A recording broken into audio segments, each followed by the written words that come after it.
जिला स्तरीय डाहाणी प्रथा निषेध सचेतनता कार्यक्रम गजपति जिला पालाखंडी स्थित जिलापाल सम्मिलनी कक्ष आज जिला स्तरीय डाहाणी प्रथा निषेध सचेतनता कार्यक्रम अनुष्ठित हो जाइछि।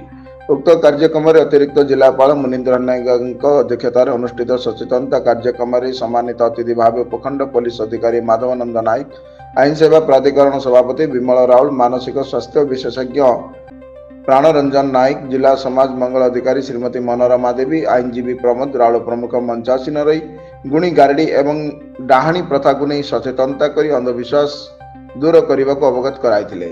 उक्त कार्यक्रम समस्त अतिथिगण सचेतनता वार्ता माध्यम कहते प्राचीन जुगरे गुणी गारडी जादुविद्या तंत्र साधन जड़ाफुंका आदि अंधविश्वास उपरे लोक माने अधिक विश्वास करथिले। एबे विज्ञान अग्रगति पर मध्य केते लोकंक मनरो यह अंधविश्वास दूर हो पारुना, फल विभिन्न प्रकार अपराध वृद्धि पाउछि। गुणी गारडी भली अंधविश्वास जगो गोटे पर गोटे जीवन जाउछि, जहा चिंतार विषय होइछि।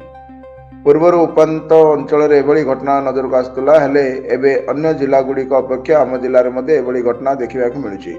केतेबेले तंत्र साधन पई निरीह शिशु को बलि चला जाउछि तो आउ केतेबेले तंत्र साधन करथुवा व्यक्ति को गुणिया कही हत्या करा जाउछि। गुणी गारडी जगो एभली हिंसाकांड घटुथिबारु विभिन्न महल रे आलोड़न सृष्टि होउछि। एही अवसर रे समस्त अधिकारी, अंगनवाड़ी कर्मी, आशा दीदी अन्य मान उपस्थित थिले।